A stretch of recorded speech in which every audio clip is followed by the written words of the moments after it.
नमस्कार विद्यार्थी मित्रांनो, पोलीस भरती गाईड चॅनलमध्ये आपले हार्दिक स्वागत आहे। आजच्या व्हिडिओमध्ये आपण बघणार आहोत की पोलीस भरतीचे फिजिकल हे कधी सुरू होईल आणि कमी दिवसात पोलीस भरतीची तयारी कशी करावी। तर विद्यार्थी मित्रांनो, व्हिडिओ शेवटपर्यंत बघा, व्हिडिओला स्किप करू नका। तर आपल्याकडे फिजिकलसाठी 1 महिना शिल्लक आहे, म्हणजेच आपण सुरुवातीला बघू शारीरिक चाचणी कधी होईल। तर विद्यार्थी मित्रांनो, तुम्हाला सांगू इच्छितो की 20 जानेवारीपासून पोलीस भरतीची जी फिजिकल आहे ती सुरू होण्याची दाट शक्यता आहे। तर तुम्ही म्हणाल की पोलीस भरतीचे सर्व जिल्ह्यांचे फिजिकल 20 जानेवारीपासून सुरू होईल का? तर त्याचं उत्तर असेल नाही, कारण मी अगोदरच व्हिडिओ बनवला होता की ज्या जिल्ह्यांमध्ये फॉर्म कमी आले आहेत आणि त्या जिल्ह्यांमध्ये ऑलरेडी जागा कमी आहेत त्या जिल्ह्यांचे फिजिकल हे लवकर होण्याची दाट शक्यता आहे। आणि ज्या जिल्ह्यांमध्ये जास्त अर्ज आले आहेत आणि जास्त जागा आहेत, म्हणजे उदाहरणार्थ मुंबई आणि पुणे यांचं फिजिकल हे लेट होणार आहे।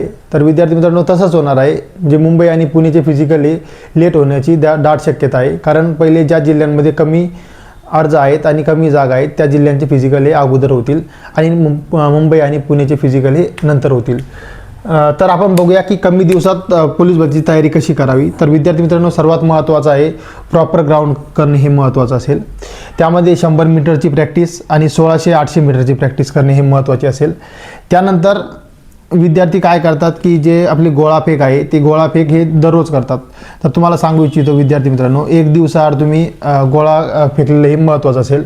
आणि गोळाफेक करत असताना फक्त एका दिवसामध्ये फक्त 10 वेळेसच गोळा फेकला तर तुमच्यासाठी फायद्याचं असेल, म्हणजे तुमचा हात वगैरे दुखणार नाही आणि तुम्हाला काही इंजुरी वगैरे होणार नाही। त्यामुळं 1 दिवसाआड गोळा फेकणं हे महत्त्वाचं असेल। नाहीतर तुमचं काय होणार, तुम्ही दररोज 1600 मीटरची प्रॅक्टिस करणार, तुमचा गोळा कमी होणार, कारण आपल्या हातामध्ये बळ कमी होत असतं रनिंगमुळे। त्यानंतर दुसरी गोष्ट विद्यार्थी मित्रांनो, सर्वात महत्त्वाची की दुखापत होणार नाही याची तुम्ही काळजी घेणं हे खूप महत्त्वाचं असेल। कारण तुमच्याकडे फक्त 1 महिना आहे आणि त्यामध्ये तुम्ही 2 टाईम 3 टाईम ग्राउंड करणार आणि त्यामध्ये आपली स्वतःची शरीराची काळजी घेणार नाही आणि स्वतः इंजुरी करून बसाल, तर तुम्हाला नंतर काही ऑप्शन नसणार जेव्हा तुम्हाला काही इंजुरी वगैरे होईल। त्यामुळं आपण स्वतःची काळजी घेणे हे खूप महत्त्वाचं असेल। आणि त्याचसोबत तुम्ही जर फिजिकलची तयारी चालूच ठेवा, त्यामध्ये डाएट प्लॅन फॉलो करणं हे खूप महत्त्वाचं असेल। कारण हेल्थ हे तो वेल्थ आहे हे आपल्याला सर्वांना माहीत आहे। त्यामुळं आपण त्यासोबत शरीराची काळजी घेणे सुद्धा महत्त्वाचे असेल। तर विद्यार्थी मित्रांनो, आशा करतो की आपल्याला व्हिडिओ आवडलाच असेल। ज्यांनी चॅनलला सबस्क्राईब केलं असेल त्यांनी चॅनलला सबस्क्राईब करा, असेच अपडेट आपल्या चॅनलवरती चालू राहतील।